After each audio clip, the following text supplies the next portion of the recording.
है वो खास ही है अगर मैटर को आप समझना चालू करते हैं तो।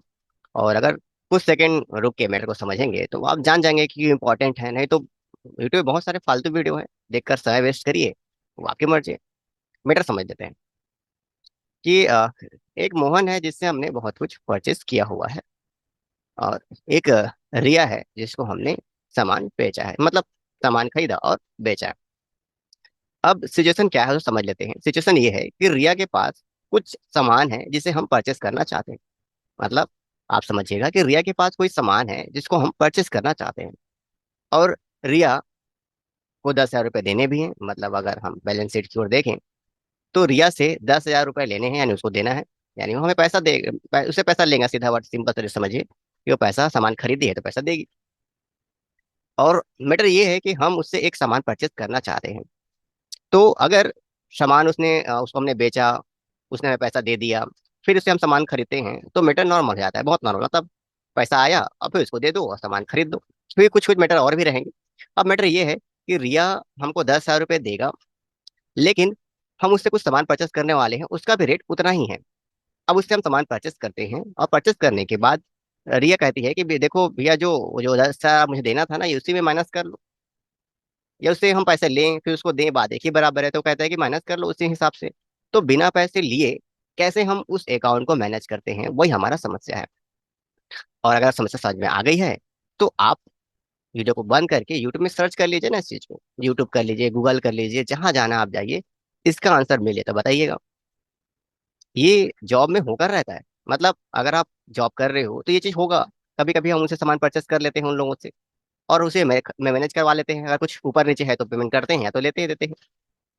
और ढूंढिए ना यूट्यूब में, आपको ये कैसे चलाते हैं, वो कैसे करते हैं, टेलीम ये क्या है, वो सब कोर्स हिसाब से मिल जाएगा, लेकिन जॉब के हिसाब से नहीं मिलता।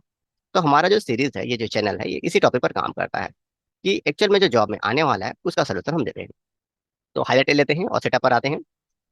हमने रिया को 10,000 का सामान बेचा है, और उससे हम सामान कुछ परचेस करने वाले हैं। तो सामान परचेस करने वाले हैं तो हमें क्या करना होगा उस बैलेंस को क्लियर करने के लिए, उसको देख लेते हैं। तो कुछ चीजें आपको मैं दिखा देता हूँ कि मैंने मोहन का जब लेजर बनाया था तो अंडर में सैंडरी क्रेडिटर्स दिया था। अब यहाँ पे सवाल है कि सैंडरी क्रेडिटर मैंने क्यों दिया है। तो मोहन से हम सामान परचेज कर रहे हैं तो हमसे वो पैसा लेगा, पैसा लेगा यानी पैसे का वो लेनदार है, जिसका अंग्रेजी अनुवाद क्रेडिटर्स होगा। यानी सिंपल तरीके से हम कह सकते हैं कि ये जो मोहन है हमसे पैसा लेगा, इसलिए हमारा लेनदार है। और ठीक मैं अब रिया की एंट्री करते समय बताता हूँ, और इसमें मैंने क्या दिया है। यहाँ पर मैंने रिया डेप्टर का यूज किया है। सिंपल सी बात है कि उसने हमसे सामान खरीदा है या हमने उसको बेचा है, सामने वाला हमको पैसा देगा, पैसे का देनदार है, इसका आंसर डेप्टर है। तो रिया डेप्टर क्यों है? क्योंकि सामान हमसे खरीद रही है या हम उसे बेच रहे हैं, दोनों कह सकते हैं, और ऐसा मैटर है। तो परचेस करते वक्त अकाउंट में मैंने क्या दिया है, उस व्यक्ति का नाम जो हमारा लेनदार है। सेल्स करते वक्त मैंने उस व्यक्ति का नाम दिया है जो हमारा देनदार है। अब मैटर ये है अब मैटर ये है कि मान लीजिए हम रिया से सामान परचेस करते हैं, तो यहाँ पर हम रिया लेते हैं। अब ये सेल्स की एंट्री हो रही थी, परचेस का टर्न, ये बिल नंबर ये है उसका। अब सवाल ये आता है कि पार्टी अकाउंट नेम में क्या दे। क्योंकि अगर आप पिछला टॉपिक को ध्यान में रखेंगे तो यहाँ पर मैंने स्पेशली दिया है कि मोहन हमारा क्रेडिटर्स है, यानी परचेस करते वक्त पार्टी पार्टी अकाउंट में क्रेडिटर्स होना चाहिए। और सेल्स करते वक्त क्या होना चाहिए, डेप्टर होना चाहिए। अब लेकिन हम सामान परचेस कर रहे हैं, जो कि ऐसा मैटर हो रहा है। तो अब यहाँ पे हमें रिया लेना है। तो सवाल आता है कि रिया हमारा लेनदार है या देनदार है। सामान खरीदे तुरंत वो लेनदार हो जाएगा, और सामान बेचे हो तो देनदार है। फिर से समझाता हूँ बात। अभी हम सामान परचेस करने वाले हैं रिया से, तो हमारा लेनदार है, पैसा उसे देना पड़ेगा। मतलब वो देंगे ना जिसको, यानी पैसा वो लेगा। लेकिन इस वक्त रिया ने हमने सामान खरीदा हुआ है, तो वो हमको पैसा देने वाली है। तो अभी फिलहाल डेबिट ग्रुप में बना हुआ है एंट्री। तो हम क्या करें कि अब रिया को लेनदार माने कि देनदार माने। कुछ महानुभाव लोग ये बोलेंगे कि रिया टू नाम से लेजर बना देते हैं। तो भैया, जो रिया अगला पर्सन होता था टू नाम से लेजर बनता है, जबकि सेम पर्सन है। कि मान लो बाद में इन फ्यूचर हिसाब चाहिए हमें कि किससे क्या लेन देन हुआ था, तो रिया और रिया टू को अलग अलग देखना पड़ेगा। और आपको याद रखना पड़ेगा कि मैंने रिया के नाम से एक और लेजर बनाया हुआ है, एक और लेजर रखा हुआ है, तब आपको हिसाब मिल पाएगा। जबकि लेन देन करने वाला एक ही है, तो फिर ऐसा क्यों? तो मैटर समझना पड़ता है। फिर जब आप ये भी ठान ले कि लेनदार और देनदार आएगा, क्या आएगा यहाँ पर, अगर हम सोच भी लेते हैं कि चलो चलो एक एक आने वाला है, फिर सवाल आता है कि जो आप सामान परचेस कर रहे हो उसको किसी दूसरे को बेचने के लिए परचेस कर रहे हो, या स्टॉक के रूप में परचेस कर रहे हो, या संपत्ति के रूप में परचेस कर रहे हो। मतलब खुद आप चलाने वाले हो, खुद रखने वाले हो, उस सामान को यूज करने वाले हो, इसलिए परचेस कर रहे हो, कंपनी के लिए यूज कर के लिए ले रहे हो, तो कंपनी के लिए तो संपत्ति कहलाता है। और अगर अब फिर से बेचने के लिए ले रहे हो तो स्टॉक है। तो अब समस्या ये है कि इसकी एंट्री कैसे करेंगे।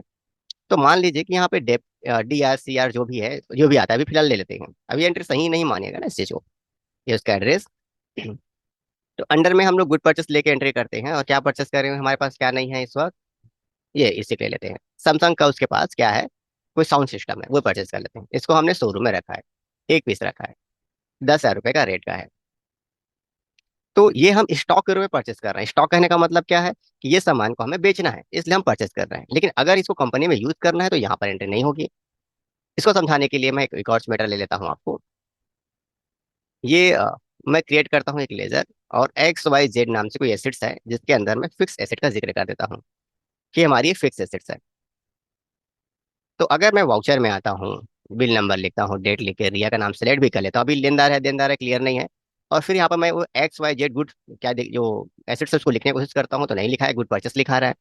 इसका मतलब सिंपल है कि ये जो हमारा परचेस और सेल्स स्टॉक है, इसमें एसेट्स की एंट्री नहीं होती। अब ऐसा नहीं है कि मैंने लेजर डिलीट कर दिया, आपके सामने ही बनाया था, दिखाया था हूँ आपको फिर से, ये बना है देखो, डेट नहीं है। तो ये बता रहा है कि वाउचर में, परचेस वाउचर में संपत्ति की एंट्री नहीं होगी।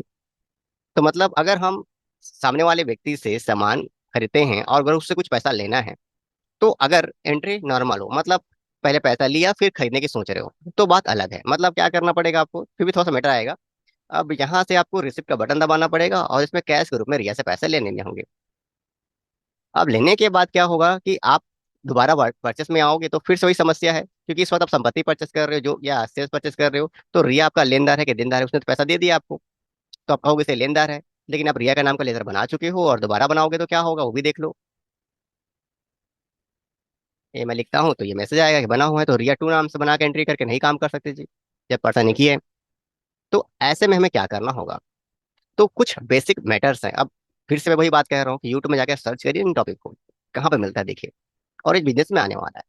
तो अब इसको समझने के लिए हम कुछ बिजनेस टेक्निक यानी टेली के टेक्निक को समझते हैं। अगर मैं कोई कॉन्ट्रा बटन दबाता हूँ और स्पेस करता हूँ, तो यहाँ पता चलता है कि कैश और SBI आएगा। अगर अब मैं SBI लेता हूँ और यहाँ इंटर करता हूँ, तो फिर से कैश और SBI आ रहा है। अगर सिचुएशन ये है कि रिया से मैं अपने अकाउंट में पैसा मंगवा रहा हूँ, तो मैं क्या उसे काउंटर एंट्री कर सकता हूँ। तो मान लो बैंक का नाम मैंने लिख दिया, और नीचे कोशिश करता हूँ उसका नाम दिखे, नहीं दिखाई दे रहा है। जबकि वहीं मैं रिसिप्ट में इसकी एंट्री करता हूँ, देखो रिसिप्ट बदल गया ना। बैंक लेता हूँ और स्पेस दबाता हूँ, तो यहाँ पर देखो उस रिया का नाम है, और यहाँ पे मैं 10,000 ऐसे लिखूंगा, मुझे अमाउंट है ऑटोमेटिक क्लियर हो गया है, ये एंट्री होने वाली है। तो ये सिचुएशन क्या बता रही है कि जो पैसा हम प्राप्त करने की एंट्री है वो काउंटर में नहीं कर सकते। ये एंट्री क्या समझा रही है कि जो हमें रिया से पैसा मिलने की एंट्री है काउंटर नहीं होगा, रिसिप्ट में एंट्री होगा। ठीक वैसे ही अगर मैं परचेस का बटन दबाता हूँ और बिल नंबर लिखता हूँ, और लिखने के बाद यहाँ पर मैं देखता हूँ, तो यहाँ पे इनमें से कोई एक आ सकता है। तो यहाँ पर मोहन भी है और रिया भी है, दो लोग हैं, मोहन और रिया दोनों दिख रहे हैं हमें। अब सिचुएशन ये है कि ये जो परचेस का वाउचर है, ये नहीं कह रहा है कि पार्टी अकाउंट में सिर्फ आप जैसे सामान खरीदे हो उसी का नाम लिखो। अगर यहाँ पे नहीं आना होता ना, तो जैसे ये है कि ये पैसा मिल रहा है SBI से, और नीचे रिया का नाम नहीं दिखाई दे रहा है, क्योंकि इसकी एंट्री आप 6 में होनी है, यहाँ पर दिखाई देगा। ठीक वैसे ही अगर हम यहाँ पर चेक करते हैं, तो यहाँ मोहन और रिया दोनों दिख रहा है। इसका मतलब ये है कि परचेस ये नहीं कहता कि सिर्फ जो लेनदार है, पैसा का लेने वाला है उसी की एंट्री करो, या पैसा देने वाला है उसी की एंट्री करो। यहाँ पर किसी एक पर्सन को आप ले सकते हो, ये है इस टैली का मतलब, यानी ये टैली का कॉन्सेप्ट है। अब जैसे हम ये समझ लेते हैं कि यहाँ पे हम दोनों ले सकते हैं, इसको भी ले सकते हैं और इसको भी ले सकते हैं, तो नेक्स्ट समस्या हमारे सामने आती है कि आप उसे अपने लिए मतलब कंपनी के लिए यूज कर रहे हो, या फिर इसको बेचने के लिए खरीद रहे हो। कंपनी के लिए यूज कर रहे हो, के लिए खरीद रहे हो, या बेचने के लिए खरीद रहे हो। तो मैटर क्या कहता है उसको समझ लें इस चीज को, कि फिलहाल तो हम उसे स्टॉक के रूप में परचेस करना चाहते हैं। मतलब मैं अभी स्टॉक के रूप में, क्योंकि मान लीजिए किसी को मुझे सप्लाई देनी है, अब वो सामान मेरे पास नहीं है लेने में, लेकिन मैं जिसको सामान सप्लाई करता हूँ, जिसको बेचता हूँ, उसके पास है, तो मैं उससे लेके इसको दे रहा हूँ। सिंपल सी बात है ऐसा। तो मैं उसको स्टॉक के रूप में परचेस कर रहा हूँ। लेकिन अगर आप ये चाहते हो कि जो रिया से हम जो सामान परचेस कर रहे हो कंपनी की संपत्ति बने, तो उसकी एंट्री कैसे हो, तो नीचे कमेंट में आप करिएगा, उसकी हम एंट्री करते हैं। और धीरे धीरे आगे जाकर मैं इसकी एंट्री करूंगा, अगर कमेंट नहीं भी आता तब भी मैं आगे एंट्री करूंगा। लेकिन आज के वीडियो में जो हम सामान परचेस करने वाले हैं उसे स्टॉक ही हम समझेंगे। तो हाईलाइट क्या है, हाईलाइट वही है, सामान सेल किया गया है रिया को, और बैलेंस शीट में करेंट एसेट की तरफ हमें दिख रहा है कि रिया से 10,000 रुपये लेने हैं। कैसे अकाउंट भी आप एनालाइज कर लीजिएगा यहाँ पे। 5 लाख का 5 लाख रुपए है। अब रिया जो है वो हमको पैसा नहीं दे रही है बल्कि सामान दे रही है। पैसा नहीं मिल रहा है, उससे सामान मिल रहा है और उसी में एडजस्टमेंट करने के लिए बोला जा रहा है। तो एंट्री तो देखो परचेस में ही होगी। वो परचेस बिल नंबर जो दी होगी, उस बिल नंबर डाल दो और यहाँ पर रिया का नाम डाल दो। यहाँ पर मतलब नहीं है कि वो चीज लेनदार है या देनदार है सामने वाला, यहाँ पे नाम होना चाहिए। और यहाँ पे जो आप परचेस कर रहे हो और उसका नाम जो आप परचेस कर रहे हो। सामान को कहाँ पर रख रहे हो, तो मैं शोरूम में रख रहा हूँ। एक ही पीस सामान है, ये 10,000 इसका रेट है। और ये रहा इंटर। अब इसे इंटर इंटर करके सेव कर देते हैं। ऐसा करने के बाद क्या हुआ, ऐसा करने के बाद ये रिजल्ट आया कि बैलेंस शीट कह रहा है कि रिया का खाता हो गया क्लियर। आपका 5 लाख का पैसा नहीं कटा है, ना तो आपका पैसा कटा ना तो आया, बस उसका खाता जो है मैनेज हो गया। इससे साफ पता चलता है कि जब परचेस अकाउंट की एंट्री होती है तो टेली ये नहीं कह रहा है कि यहाँ पर सिर्फ लेनदार और देनदार लिखो। ध्यान से देखोगे तो आप बहुत बैंक का भी जिक्र आया यहाँ पर देखो। तो क्यों आया है समझना पड़ता है। तो मतलब अगर हम लेनदार और देनदार दोनों में से कोई एक भी ले सकते हैं, कैश भी ले सकते हैं हम लोग यहाँ पर, लेकिन हर किसी का कंडीशन है। तो इस टेक्निक का यूज करके हमने उसका खाता मैनेज कर दिया और जो पैसा लेना था वो भी क्लियर हो गया। अगर बैलेंस शीट भी दोबारा आप देखना चाहो तो ये क्लियर हो गया, उससे कोई लेना देना बाकी नहीं है। अगर बाई चांस जो सामान है वो 9,000 रुपये का होता है, जैसे कि मैं ये परचेस की एंट्री में दोबारा दिखाया था, अगर वो सामान 9,000 रुपये का होता और उसको मैं सेव करता, जैसे मैं एंट्री कर रहा हूँ सेव ध्यान में रखिएगा। अब इसके बाद मैं बैलेंस शीट देखता तो रिया मुझे बस 1,000 रुपये और देगी, ये हमें देखने को मिलता है। ये पूरा हिसाब आपको देखने को मिल जाएगा कि आपने परचेस किया है, सेल किया है 10,000 का सामान और परचेस किया है 9,000 का सामान, इसलिए 1,000 रुपये रिया और देगी। ये पूरा हिसाब आपको दिख जाएगा। यहाँ से भी दिख जाएगा। ये डिस्प्ले मोर रिपोर्ट, अकाउंट बुक, लेजर, रिया, ये पूरा हिसाब आपको दिख जाएगा कि किससे कितना पैसा लेना है। तो जब भी आप उसकी एंट्री को देखोगे तो आपका हिसाब हो जाएगा। तो मेटर से हमने क्या समझा, मेटर से हमने ये समझा कि अगर जिसको सामान बेचते हो अगर उससे सामान परचेस करते हो तो क्या करना चाहिए। अगर ये जानकारी आपको अच्छी लगी तो चैनल को लाइक और सब्सक्राइब कर दीजिए। ऐसा मैटर और कहीं देखने को नहीं मिलता है फिलहाल, मेरा जो रिसर्च है, और आप भी रिसर्च कर देख लीजिए, इस टाइप के मैटर कहीं पर नहीं है टेली में। ओनली मैटर है तो सिर्फ ये कोर्स वाइज मैटर है। कोर्स से क्या मिलेगा, जो जॉब में काम आता है उससे रिलेटेड कुछ भी नहीं है। तो अगर ये जानकारी अच्छी लगी हो तो सब्सक्राइब कर लीजिएगा, लाइक कर लीजिएगा, सबको शेयर करिएगा, उन लोगों को शेयर करिए जो जॉब करना चाहते हैं, घर करना चाहते हैं। हर किसी को शेयर करने की जरूरत नहीं है। तो मिलते हैं किसी अलग वीडियो पर।